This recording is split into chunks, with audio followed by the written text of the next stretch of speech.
We discovered this 28 years ago, and in all that time, with all our technology and all our desperation, we have found no way to stop it.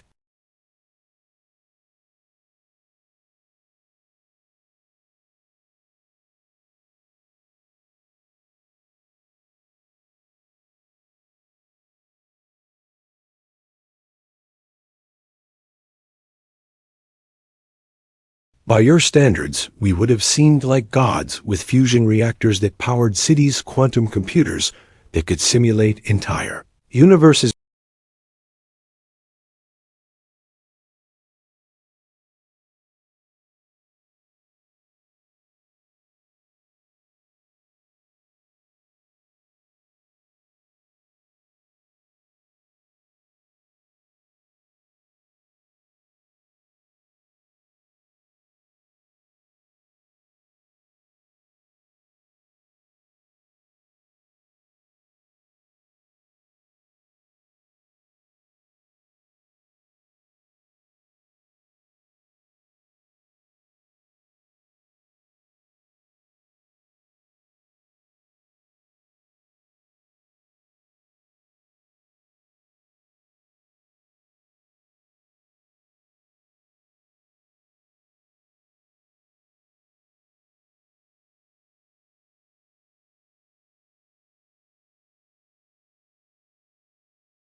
Our astrophysicists flagged them, of course, but the models predicted nothing catastrophic.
It was easier to believe in malice than to accept a universe so fundamentally indifferent to our survival.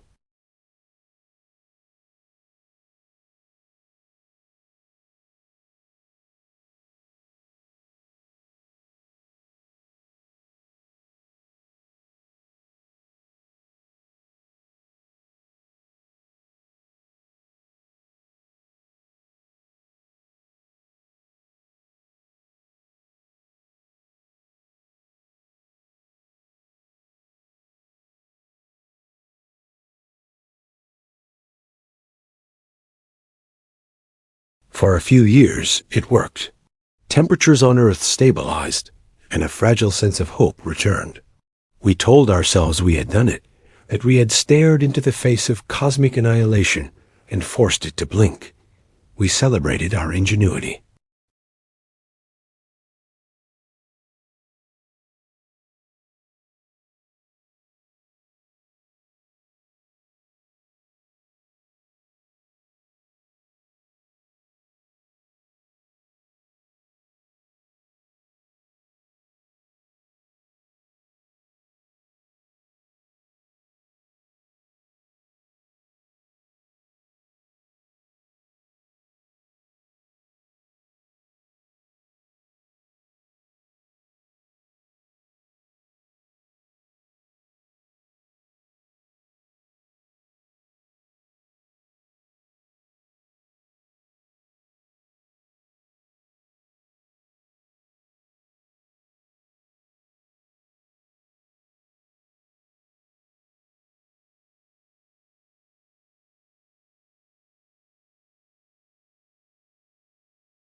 They worried about things that seemed so small now, so incredibly trivial.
They became more and more alarming.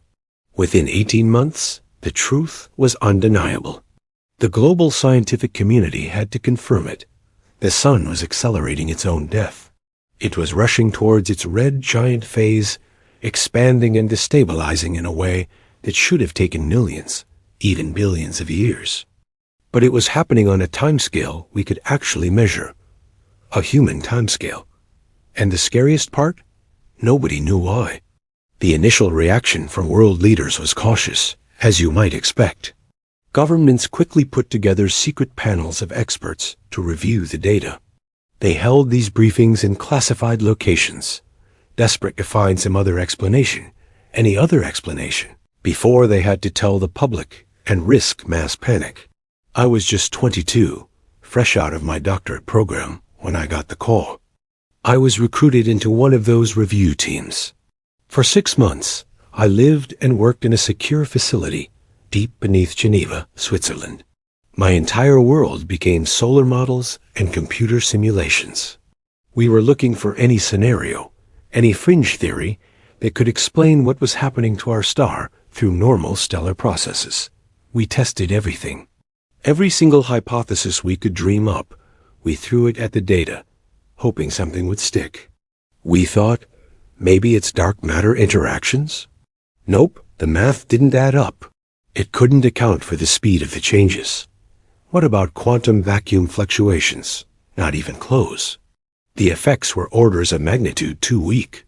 We even delved into the most exotic theories out there, ideas about undiscovered particles, even trying to modify the laws of gravity itself. Nothing worked. Nothing could reproduce what our instruments were seeing. The conclusion was inescapable and terrifying. The sun was dying.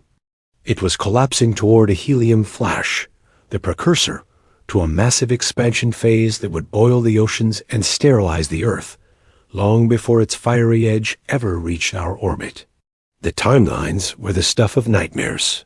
In our most optimistic models, the ones where we hoped we'd gotten something wrong, we had maybe 300 years.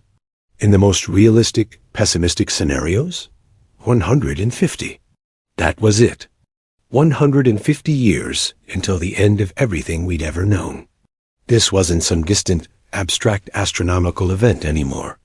This was a death sentence for our planet, and the clock was ticking. Suddenly, the entire focus of humanity had to shift. It was no longer about discovery or exploration. It was about survival.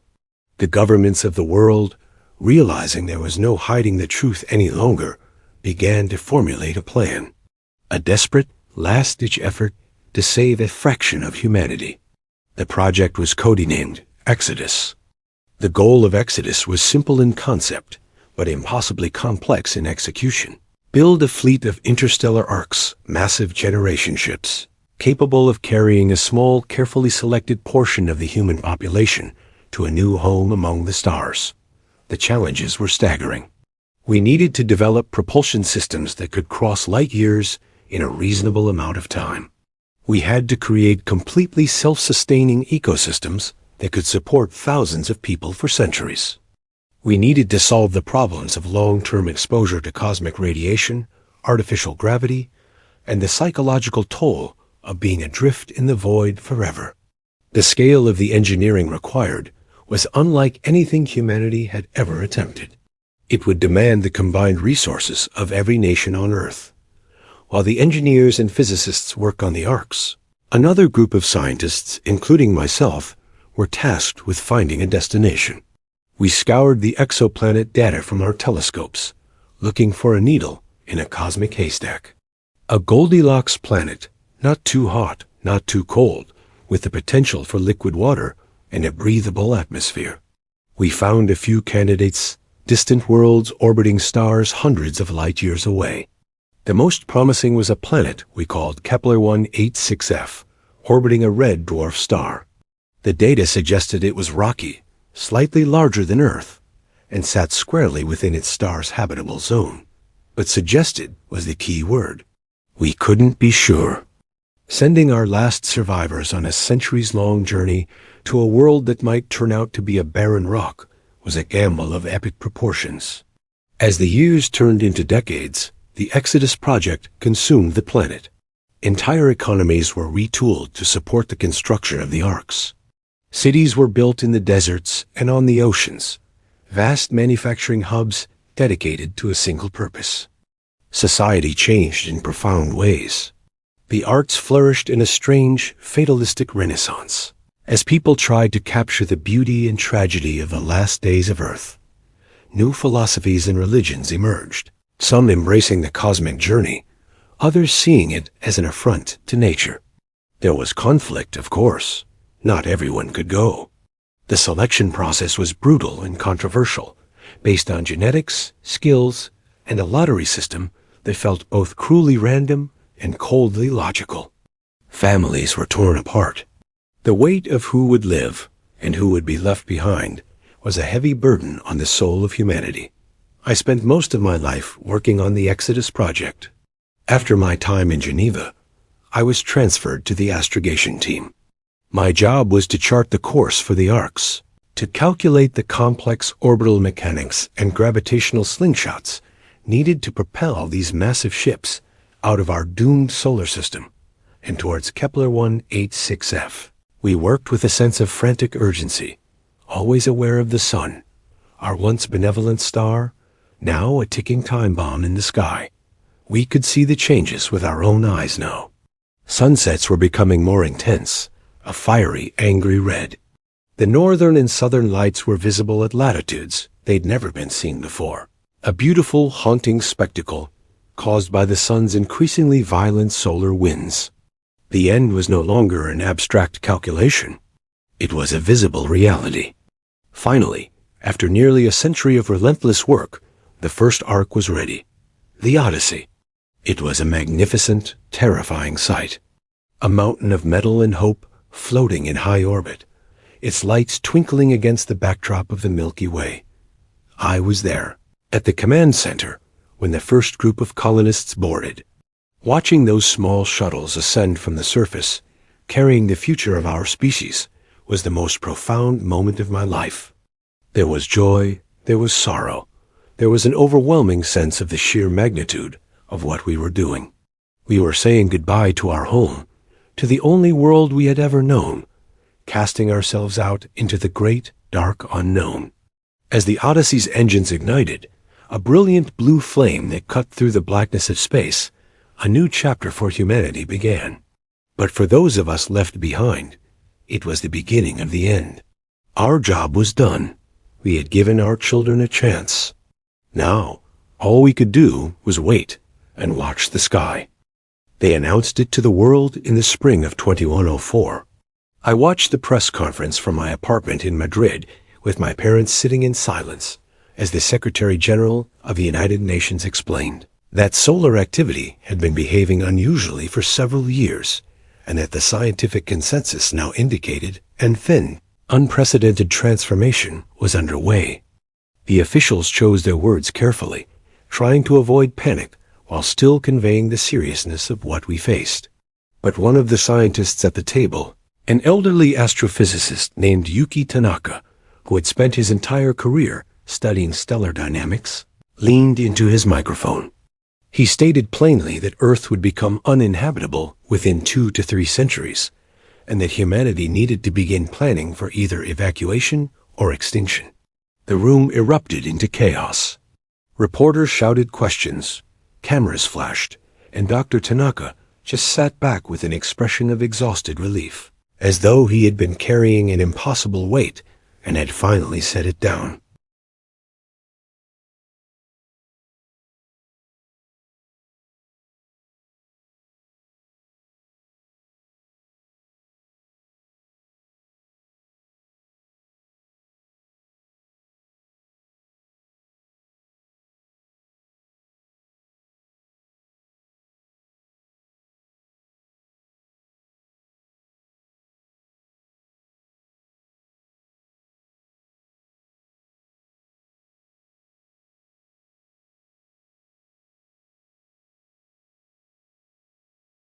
Religious movements splintered between those who interpreted the dying sun as divine judgment and those who saw it as a test of faith.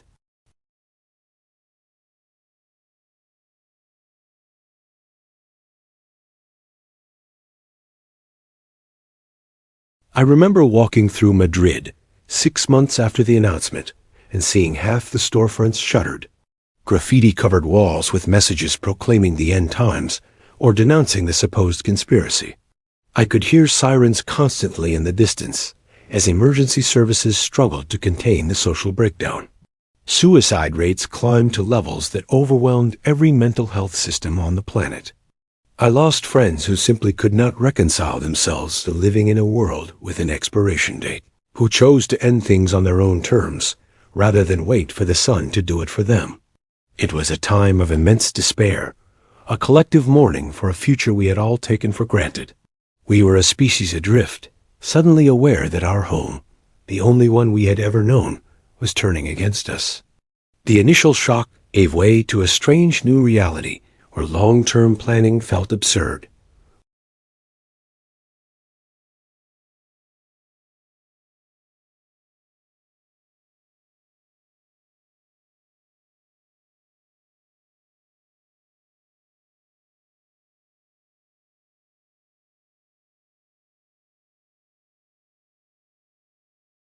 Yet, amidst the despair, something else began to stir.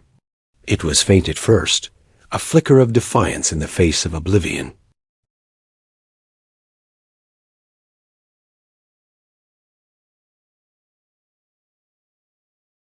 The old divisions of nationality, race, and creed began to feel petty and insignificant.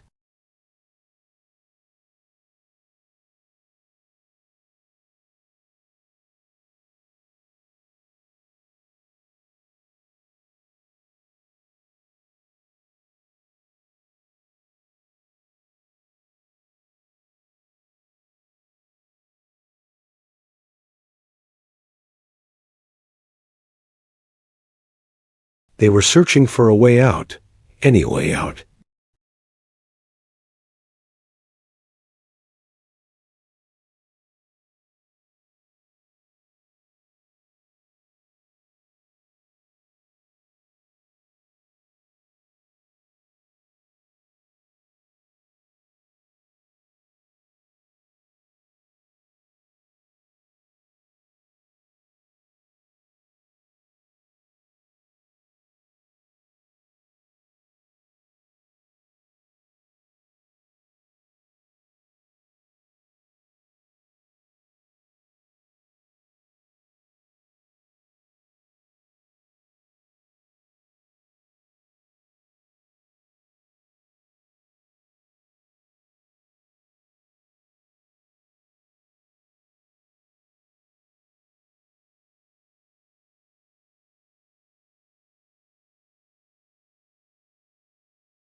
My application was accepted. The training was grueling, both physically and psychologically.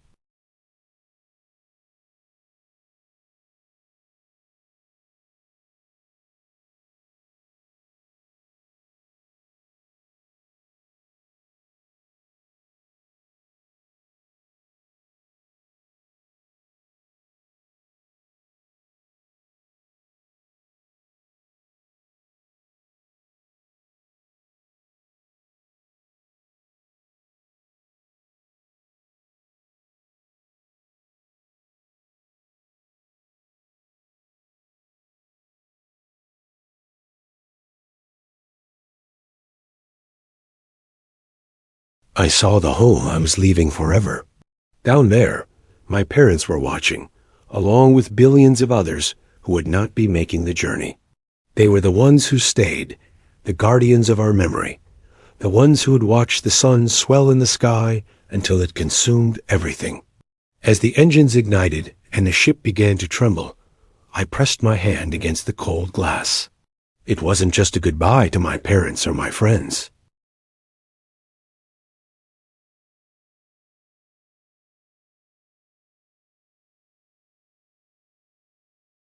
All the small, beautiful things that made up a life on Earth. A tear rolled down my cheek, a tiny sphere of salt water floating in zero gravity. It was a tear for everything we were losing, but also a tear for everything we hoped to find.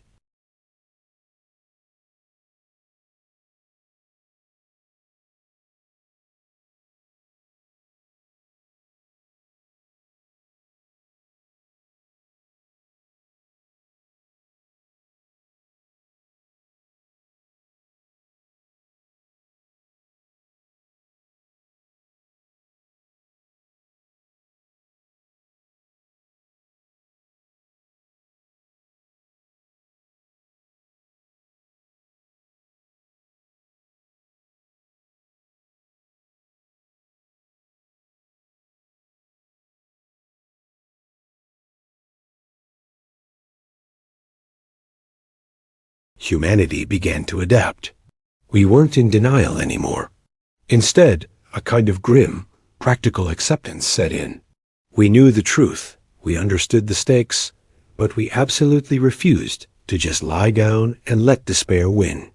This shift in mindset led to the formation of the Solar Crisis Coalition. For the first time in history, every major nation came together, creating a unified global authority.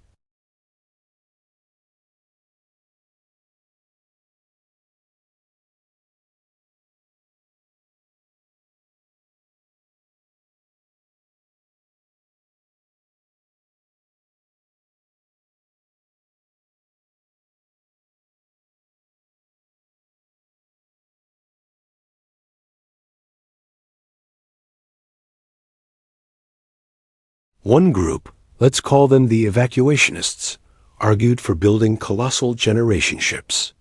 These space arcs would carry what was left of humanity on a centuries-long journey to potentially habitable exoplanets orbiting distant stars.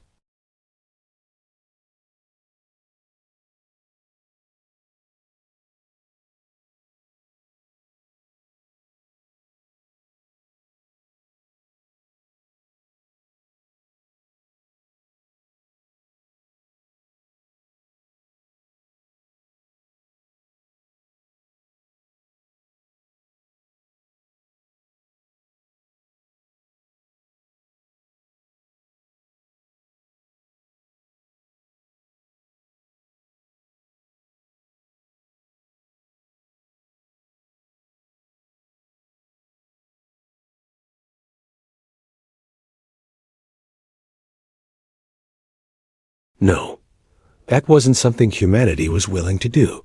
We chose to fight.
The fundamental thermodynamic principles that govern stars, the laws we'd relied on for a century, were being violated right before our eyes.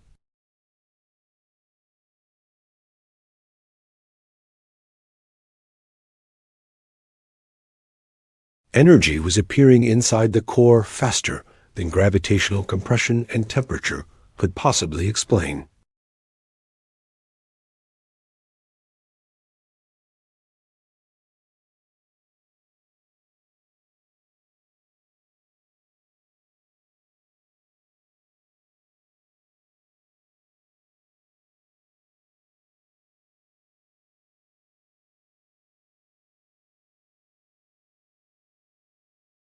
This discovery changed everything. Our sun wasn't dying a natural death. It was being killed. The implications were staggering. We were no longer just facing a natural disaster.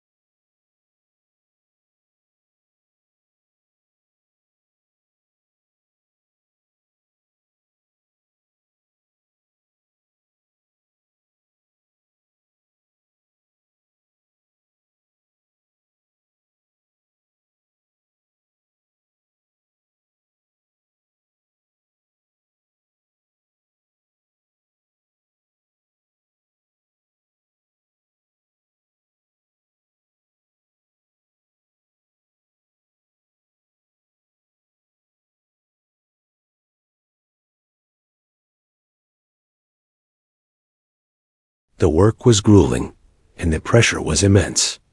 Every passing day, the sun grew hotter, the Earth's climate became more unstable, and the deadline for the evacuation and fortification projects crept closer. We were in a race against time, not just to save ourselves, but to understand the nature of the threat we were up against. Then, we got a breakthrough. It came from an old, almost forgotten survey satellite that had been charting the outer edges of our solar system. Buried deep within its archived data, my team found a series of faint, periodic energy fluctuations.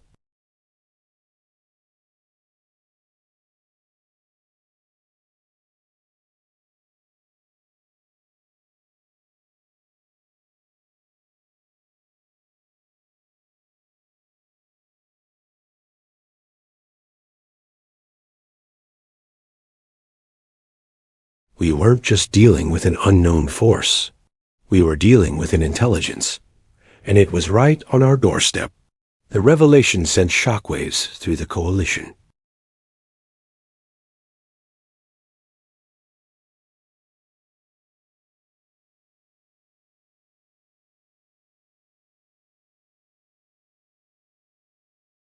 Dr. Sato was convinced that this signal was the key. It was both the weapon being used against us and, potentially, a way to communicate.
A flaw, a subtle instability in the artificial field they were generating.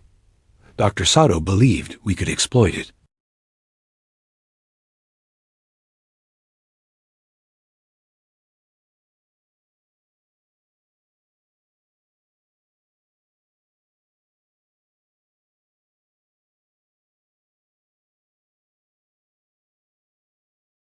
Our new mission was clear: to build a weapon of our own.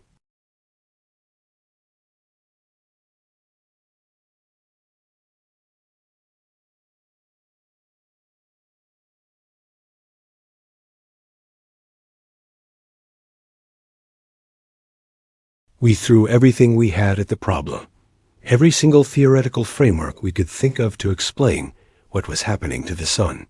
We explored wild ideas, interactions with mysterious dark matter fields, strange quantum fluctuations popping out of the vacuum of space, even gravitational weirdness from some huge, undiscovered planet lurking in the outer solar system. We even got into some really speculative physics, questioning everything we thought we knew, talking about extra dimensions and new laws of thermodynamics that might only apply inside stars. But every time, the story was the same. We'd test a hypothesis against the hard data, and it would just fall apart. None of our theories could explain the patterns we were seeing. We were forced to accept a terrifying conclusion. The sun was breaking all the rules. Our understanding of how stars are supposed to work was fundamentally wrong. In the year 2112, it was Keiko who had to deliver the news. I can still picture her, standing before the coalition leadership, a room packed with politicians, top scientists, and military brass. She told them straight. We had spent 8 long years searching for an answer, and we had found nothing. Every model we built, every simulation we ran, pointed to the same horrifying outcome. The sun's decay was not only continuing, it was speeding up, and we had absolutely no way to slow it down, let alone reverse it. The silence in that room was heavy. Then, someone from the audience asked the question on everyone's mind. Was there any chance we missed something? Some tiny, overlooked detail that could change everything? Keiko's answer was brutal in its honesty. She said that while you can never be 100% certain in science, the probability that we were fundamentally wrong about the sun's trajectory was, and I quote, vanishingly small. That presentation was a turning point. You could feel the shift in the room. The coalition gave up on finding a solution. Hope for saving our star, for saving Earth, was abandoned. The entire focus pivoted to survival. All resources were now poured into 2 massive projects, the deep Earth bunkers and the generation ships. The goal was no longer to save our world, but to preserve some tiny fragment of humanity after it was gone. The generation ships were marvels of engineering, the most ambitious project our species had ever undertaken. Each one was a self-contained world, a massive ark designed to carry 50,000 people across the stars for centuries.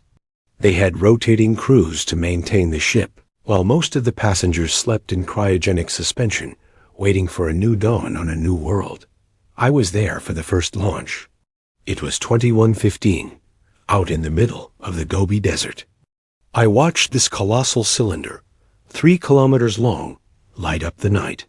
Its fusion drives burned with an intensity that outshone every star in the sky as it climbed, carrying 50,000 souls toward Proxima Centauri. We knew almost nothing about their destination, only that it was a planet in the habitable zone of its star. It was a leap of faith into the unknown. Over the next few years, 7 of those ships launched. 7 fragments of humanity, cast into the infinite void. There was no guarantee of survival, but it was a chance, the only one we had left. My younger sister was on the 4th ship. They chose her for her expertise in closed-loop agricultural systems. I remember watching her ship disappear into the darkness, a tiny spark carrying a piece of my heart and a sliver of hope for us all, out into the great, silent emptiness of space.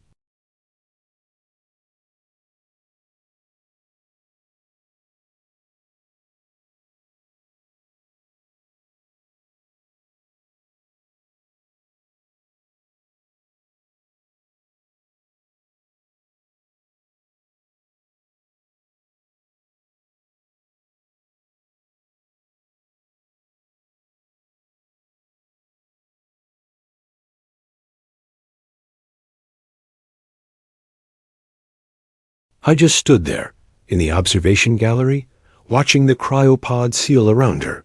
I watched the readouts confirm her metabolism slowing to near stasis. And I knew, right then, that it was the last time I'd ever be in the same moment, the same frame of reference, as my own sister. Those ships are still out there, somewhere in the vast darkness between the stars. Tiny islands of frozen human potential. Will they succeed? Will they fail?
It was methodical, repetitive work, but it was essential.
I'm an old man now.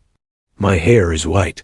My hands are gnarled from decades of work in the hydroponic farms.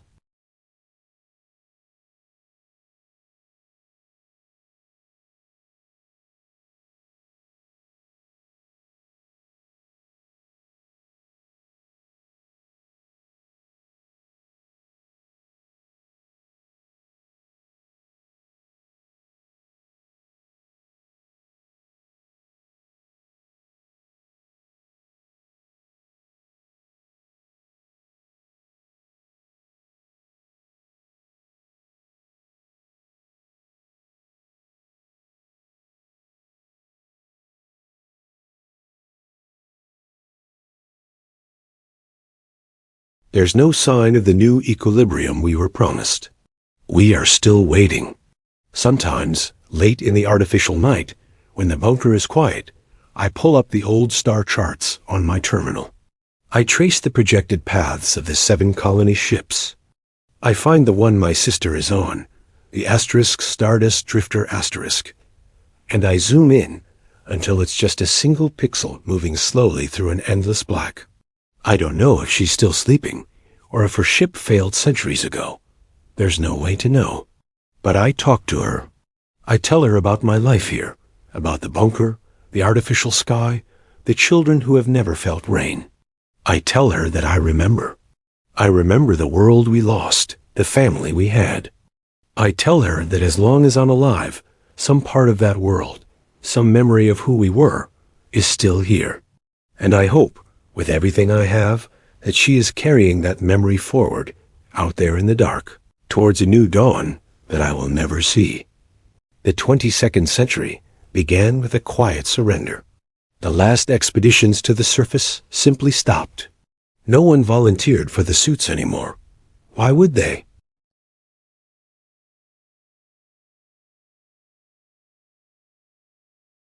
The radiation was too penetrating, a silent poison that seeped through even the most advanced materials.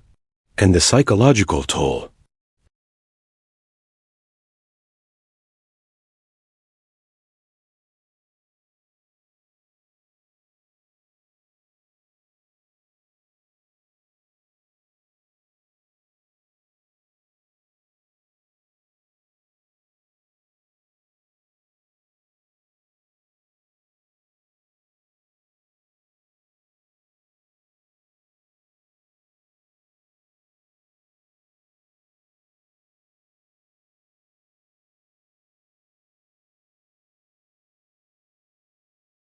They were so corrosive they ate through the reinforced observation domes we built just a decade before, melting them like wax. We told ourselves we were the lucky ones, the survivors. But the cracks in our carefully constructed society were widening into chasms. By 2130, the global human population had dwindled to fewer than 1 million souls. We were scattered across a handful of deep facilities, vast subterranean cities designed to hold 10 times that number.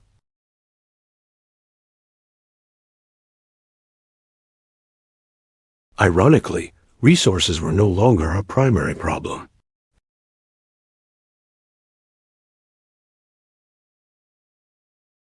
Closed-loop hydroponics and advanced recycling systems could, in theory, sustain us indefinitely. We had food, we had water, we had air, but the human spirit, that was fracturing. Generations were being born who had never seen the sun, never felt a natural breeze, never walked on soft earth.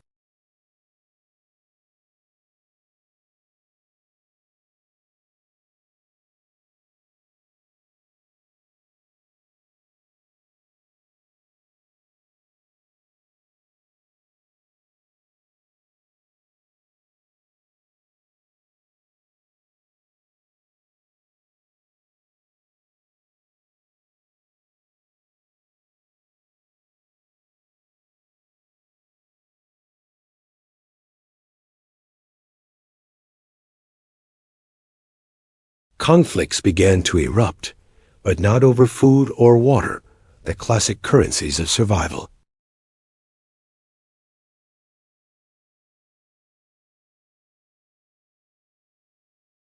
Factions formed, splintering what little community we had left.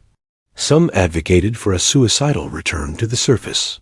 They called it reclaiming the world. Their plans were desperate and fantastical. Seeding the upper atmosphere with reflective aerosols to block the sun, or attempting to kickstart the planet's dead atmospheric balance.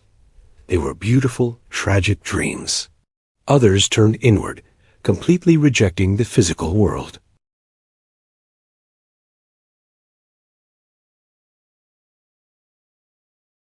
They walked through digital forests, swam in coated oceans, and felt virtual sunlight on their skin. They found solace there, but they withdrew from physical community altogether, becoming ghosts in the machine. I watched it happen to my own family. My grandchildren, raised on a diet of archived videos, pre-collapse footage of blue skies, green fields, and laughing children on beaches, began to see our stories differently. The elders' warnings, our memories of the world that was, became myths to them.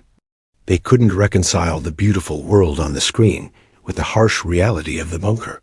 Cults formed around these archives. Some started to worship the sun, not as a source of life, but as a vengeful god, a divine executioner demanding our extinction as penance. Then, in the 2140s, the first major system failures began. It wasn't a sudden explosion or a dramatic meltdown. It was a slow, cascading collapse. The cooling systems, our metal hearts pumping frigid liquids to dissipate the bunker's internal heat, started to overheat. The external temperatures on the surface had become so high that our heat exchangers couldn't cope. They were pushed beyond their limits, forcing shutdowns of entire levels of the facility. People were crowded into smaller and smaller spaces. Fungal blights, new strains that had evolved in the humid, closed confines of our world, devastated the algae vats. These massive, glowing green tanks were our lungs and our breadbasket, providing most of our oxygen and a significant portion of our calories. As they turned black and died, the air grew thin and the food rations were cut. The suicide rate, already tragically high, became an epidemic. Entire sections of the facility were sealed off after mass events, the heavy doors closing on silent, empty residential blocks. Our governments, the councils and committees that had managed our survival for a century, just dissolved. They faded into loose advisory groups, and then into nothing at all. There was no one left to lead, and no one left to follow. In my facility, deep beneath the rocky spine of what was once North America, we began the final rationing. Power, we dimmed the lights, casting the long corridors into a permanent twilight. It was partly to conserve our dwindling energy reserves, but also to conserve our sanity. The constant, bright glare had become unbearable. I decided to spend my final years on a singular task.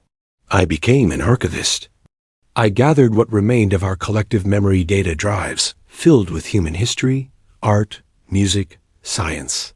Every book ever written, every song ever composed, every scientific breakthrough. I backed it up, encrypted it, and stored it in hardened casings, hoping that someday a distant probe from a world unknown, or perhaps a curious alien civilization sifting through the rubble of dead planets, might find them. It was a faint hope, a message in a bottle thrown into a cosmic ocean. In our simulations, the ones we used for planning and education, the sun loomed ever larger, ever brighter. It was our indifferent executioner. Its slow, inexorable swelling was a constant, cosmic reminder that our end was not a sudden catastrophe, but a gradual, inevitable fade. Humanity's light, once a bonfire that lit up a planet, was now confined to the flickering screens in the deep dark. It guttered out not with a bang, not with glorious rebellion or a final defiant stand, but with quiet resignation. It ended as the last generators, one by one, whined to a stop and plunged the last of us into a silence and darkness from which we would never emerge, sometime in the late 22nd century. By the year 2124, a new kind of movement had taken hold in the Moker. It was called the Surface Return, and it was led by a man named David Shun. David's argument was powerful in its simplicity. Living underground, he said, was a complete denial of our human nature. We were meant for the sun and the sky, not for hiding away in artificial caves. He believed we should return to the surface, to face our inevitable extinction with dignity. He gathered hundreds of followers, all of them convinced that a conscious death under the open sky was far better than the slow, meaningless decay of life in the darkness. One night, they made their move. They unsealed emergency exit 17 and began the long climb 17 kilometers straight up to the surface. They went without environmental suits, fully knowing what awaited them. They stepped out into an atmosphere with barely any oxygen, into temperatures that would prove fatal within minutes. I watched the security footage later, saw their final, haunting moments. They stood together in a circle as the sun rose over the skeletal ruins of what had once been the French countryside. I watched them collapse one by one as their bodies shut down from heat stroke and asphyxiation. And in that moment, I understood David Shun. He wasn't insane. He wasn't weak. He was just utterly exhausted by the pretense of survival, by the idea of living on when survival itself had no purpose beyond just surviving. For me, purpose took a different form. The archives became my entire world. This was our great project, a vast, distributed data network we had built to preserve everything humanity had ever created, learned, or experienced. The sum of us. I dedicated myself to it completely. I spent months, even years, conducting interviews with the other survivors. I recorded their voices, their memories, their stories. I would ask them to describe the world before the announcement, before we came down here, What did they remember of the oceans? The forests? The feeling of changing seasons? I remember one interview vividly. A 90-year-old woman, her voice raspy with age, told me about swimming in the Mediterranean as a young girl. She started crying as she spoke, not out of sadness, but out of a desperate need to make me understand. She tried to put words to the sensation of salt water on her skin, of the brilliant sunlight, of the feeling of floating weightless in something so vast and alive. It was a memory so profound, it was a physical part of her. Then there was a 15-year-old girl, born right here in the bunker. She had never seen the sky. She looked at me with such genuine curiosity and asked, "What did the sun feel like on bare skin?" I opened my mouth to answer, and then I stopped. I realized I couldn't do it. I couldn't adequately describe it. How do you explain that warmth isn't just about temperature? How do you convey that it was a kind of joy, a physical manifestation of the universe's incredible capacity to sustain life? That feeling, that simple, profound joy, was lost to us now, a language we could no longer speak. All I could do was record the question itself, another precious fragment to add to the archive, a testament to what we had lost. And I continued my work, collecting the ghosts of a world we would never see again. The archives are vast, a testament to a world we can no longer touch. But one entry, one final message, echoes louder than all the others. It's from Dr. Keiko Sato. She recorded it just before she passed away in 2124. She had cancer, but refused treatment. She said she had lived long enough that she was ready to let go. I've listened to her words maybe 100 times since. She recorded it from her small quarters in Bunker 7. Her voice was slow, careful, as if she was weighing every single word. She spoke about something we've always known, at least on an intellectual level, that the universe doesn't care about us. The laws of physics, the stars, the vast emptiness they operate without any regard for our hopes, our dreams, our fears. But she said, knowing that abstractly is one thing. Experiencing it, truly feeling that cosmic indifference, is something else entirely. We were facing the stark reality that meaning isn't something you find scattered among the stars. It's not handed to you. It's something we have to build ourselves with every choice we make. And that's what we did. In the face of total extinction, with everything collapsing around us, we made a choice. We chose to preserve knowledge. We chose to protect beauty. We chose to hold on to memory. By doing that, she said, we asserted our humanity against the endless silent void. We screened our existence into the emptiness, even if there was no one left to hear. 3 days after she recorded that message, she was gone. I was there. I sat with her, watched as her breathing became shallow, and then stopped, just like that. One of the greatest minds our species had ever produced simply ceased to be. All that's left are the words she chose to save, the ideas she left behind as a final gift. Our world, this tiny pocket of existence, is shrinking. Bunker 7, which once housed 2 million souls, now holds fewer than 400,000. Half of those we lost were to the slow, quiet march of time. The other half, they're a different story. Some transferred to other bunkers, chasing a fleeting hope of better conditions. Others just disappeared. They wander into the deep maintenance tunnels, the labyrinthine corridors that snake through the earth. Sometimes we find their bodies months later, a silent testament to a despair too deep to voice. The ticking clock is getting louder. The other bunkers are failing, one by one, at an accelerating rate. Just last month, Bunker 3 suffered a catastrophic fusion reactor meltdown. 600,000 people gone in an instant, vaporized. Entire sections of the complex erased from existence. The radiation bled into the rock, poisoning the very earth that was meant to be our sanctuary. So now we're in a constant state of retreat, a great migration in the dark. We're evacuating people from the more unstable bunkers, consolidating everyone into the deepest, most secure facilities. But you can only run so far. Our resources are finite. The very fusion reactors that give us light and air, the hearts of our underground cities, are themselves dying. They depend on maintenance, on expertise, on components that are degrading. With every brilliant mind we lose, with every specialist who passes, a piece of that knowledge is lost forever. We're losing the ability to fix the things that keep us alive.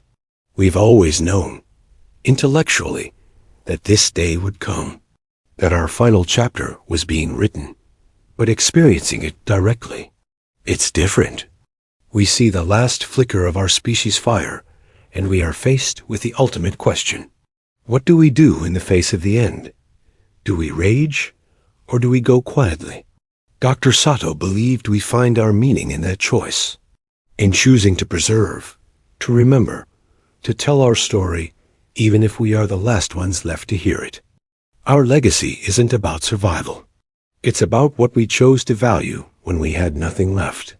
It's about the art we saved, the knowledge we cherished, the love we shared in the deepening twilight. That is our final, defiant act of humanity. I dream about the sun all the time now. Not the dying star that hangs in our sky, but the sun of my childhood. The one that was always there, rising and setting perfectly on schedule. I remember its warmth on my face as I walked to school. I remember how it turned the Mediterranean into a field of dancing light when my sister and I would swim during summer vacation. Those memories. They feel more real than this, more substantial than the recycled air and the artificial lights of this bunker. Sometimes I wake up completely disoriented, expecting to see sunlight streaming through a window. Then I remember. There are no more windows. The world I dream about is gone, and it's never coming back. There's a term for this, anticipatory grief. It's when you mourn a loss that hasn't fully happened yet. And I wonder, is our entire species going through a collective version of this? Are the depression, the suicides, the way our society is falling apart? Are these just symptoms of us not being able to accept that we're already dead? That this is just the epilogue of human history? There was a group. They called themselves the Watchers. They organized an expedition to the surface. It was the winter solstice of 2124. 43 people who wanted to see one last sunrise before it became impossible. The authorities here in the bunker tried to stop them. They called it suicide. But the Watchers fought back. They argued they had the right to say goodbye to the star that had sustained humanity for 300,000 years. They said refusing them, this was denying their most basic freedom. So they went. They climbed to the surface in their environmental suits and emerged just before dawn. I watched the video feed from the cameras on their helmets. The sun rose over a landscape that looked like another planet. The sky was turning shades of purple and orange I'd never seen before, colors that only existed after the atmosphere's chemistry changed forever. And then one of them, a woman named Maria, who was over 100 years old, she took off her helmet. The others were shouting, begging her to stop. But she just stood there, her face exposed to the sun, for 3 minutes, before the heat and the toxic air took her. And her expression, in those final moments, it looked like peace. This story of the Watchers, it stayed with me. It's more than just a tragic tale. It's a question. What does it mean to truly live when you know the end is near? Maria chose her ending.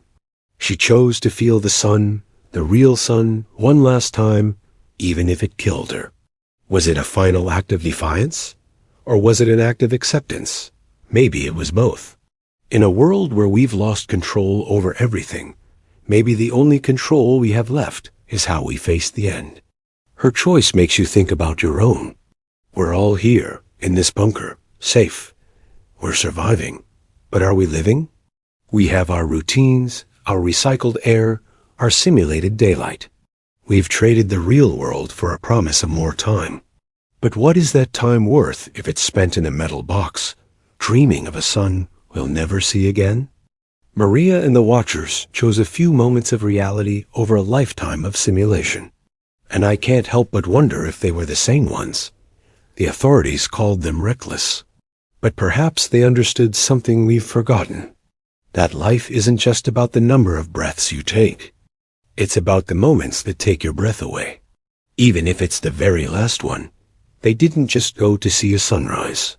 They went to remember what it felt like to be human, under the vast, open sky, connected to the star that gave us life. They wanted to say goodbye on their own terms. Their story has become a sort of legend down here. Some see it as a cautionary tale. Others, like me, see it as a lesson. A lesson about what we've lost, not just the sun and the sky, but a part of our own spirit. We've become so focused on survival that we've forgotten what we're surviving for. We're living in the shadow of a memory, clinging to an echo of a world that is no more. And as I lie here, dreaming of a childhood son, I think of Maria. I think of her standing on that alien-looking earth, feeling the heat on her skin. I think about her peaceful expression. And I have to ask myself, what would I do? Would I choose a long life in the quiet dark? Or would I trade it all for 3 minutes of sunlight? What would you choose? Let me know your thoughts in the comments below. It's a heavy topic, I know, but it's one worth discussing. What does it mean to truly live? This is the final entry I will record before the power systems in Bunker 7 reach critical failure, before the fusion reactors shut down and the lights go dark, and the air recyclers stop processing the increasingly toxic atmosphere that seeps in through hairline fractures in the bedrock seals. The remaining population has been evacuating to bunkers 1 and 5, the deepest and theoretically most stable facilities. But I am staying here to maintain the transmission array for as long as possible, to ensure that this message continues broadcasting backward through time until the very end. I want you to understand that we did not fail because we were foolish or unprepared, that our extinction is not a moral judgment or a consequence of some flaw in human nature, but simply the result of physics operating at scales beyond our capacity to influence, the indifferent mechanism of stellar evolution triggered by processes we could observe, but not prevent or even fully comprehend. Our greatest minds saw it coming, centuries before the first signs appeared. They charted the sun's progression from a stable G-type main sequence star into a new phase of its life, an unpredictable, violent phase. They called it the solar instability event. We knew it would happen, but knowing and stopping are two entirely different things. You can't stop a star from aging. For generations, we prepared. The bunkers, like this one, were marvels of engineering, self-sustaining cities buried miles beneath the Earth's crust, designed to weather the solar storms and radiation flares that would scorch the surface. We thought we had bought ourselves time, millennia even. We built vast subterranean farms, cultivated ecosystems in enormous caverns lit by artificial suns. We created a new world under the old one, a testament to our will to survive. We held on to our culture, our history, our art. We taught our children about the blue sky and the green grass, showing them archived footage of a world they would never walk on. For a while, it seemed like we had succeeded. We had outsmarted the cosmos. But the sun was more relentless than we had imagined. The models, as sophisticated as they were, couldn't account for the sheer ferocity of the change. The heat penetrating the planet's core, causing geological instability on a scale we never anticipated. The bedrock itself began to shift and crack under the thermal stress. Hairline fractures, at first. Microscopic fissures that allowed the poisoned atmosphere from the surface to whisper its way into our sealed sanctuaries. Our air recyclers, miracles of technology, worked overtime, scrubbing the toxins, but they were fighting a losing battle against the planet itself. The very ground we trusted to protect us was becoming our prison, and then our tomb. The generation ships are still traveling through interstellar space. 350,000 people frozen in dreamless suspension, our final, desperate gamble. Our Ark, it was the most ambitious project humanity ever undertook. A fleet of colossal vessels, each a self-contained biosphere, launched in the final years before the surface became uninhabitable. Their mission: to cross the void to worlds we had identified as potentially habitable, light years away. A journey of centuries. Perhaps in 400 years, some of them will wake on alien worlds and build new civilizations that remember Earth only as mythology, a forgotten Eden. Maybe they'll tell stories of a blue planet and a golden sun, tales passed down through generations until they become legends, their origins lost to time. Or perhaps all the ships will fail. A micrometeoroid impact, a system malfunction, a simple, unforeseen error in a million lines of code. And those passengers will drift forever in the dark between stars, perfect mausoleums of glass and steel that no one will ever find. A silent testament to a species that tried and failed to outrun its destiny. We have no way of knowing. We lost contact with them decades ago, their signals fading into the cosmic background noise. They are our last hope, but a hope we can no longer see or hear. Either way, we existed. That's what I need you to know. Before the bunkers and the dying sun, before the fear and the slow retreat into the dark, we lived. We filled the world with music and stories and laughter. We fell in love. We raised families. We argued about politics and philosophy over dinner tables. We created beauty and knowledge and meaning in a universe that provides none of those things inherently. The universe is just particles and energy, governed by cold, unfeeling laws. But we took that raw material and we forged purpose. And that act of creation was itself valuable, regardless of how long it persisted. A sandcastle on a beach is no less beautiful because the tide will eventually wash it away. Its value is in the moment of its existence. I lived under the sun when it still gave life instead of taking it. I remember. I remember the feeling of warm sunlight on my skin, a gentle caress, not the searing radiation it became. I remember swimming in the ocean, the cold shock, and the taste of salt. I knew what it meant to be human in a world where the future seemed infinite, a vast, open road stretching out before us. We made plans. We dreamed of colonizing Mars, of curing all diseases, of understanding the very fabric of reality. We took the future for granted. It was an inexhaustible resource. And I am grateful for that time, for that feeling of boundless possibility, even as I face the end of everything my species built and dreamed. My name is Marco. I am 37 years old. I was born in Madrid, on Earth, in the year 2088. My parents were archivists, and I grew up surrounded by the ghosts of the past, the digital records of our civilization. I suppose it was inevitable that I would end up here, trying to preserve one last piece of it. I will die in Bunker 7 within the next few months, when the environmental systems finally collapse. The air is already getting thinner, carrying a faint metallic taste that the scrubbers can't quite remove. The lights flicker more often now. Each time, there's a collective intake of breath, a shared moment of fear before they hum back to life. But we all know that one day they won't. I have no children, no legacy except this transmission. My wife, Elena, was on the evacuation transport to Bunker 5 last week. We said our goodbyes at the maglev station. There were no tears. We had shed them all years ago. We just held each other, two people who had shared a life, now facing separate ends.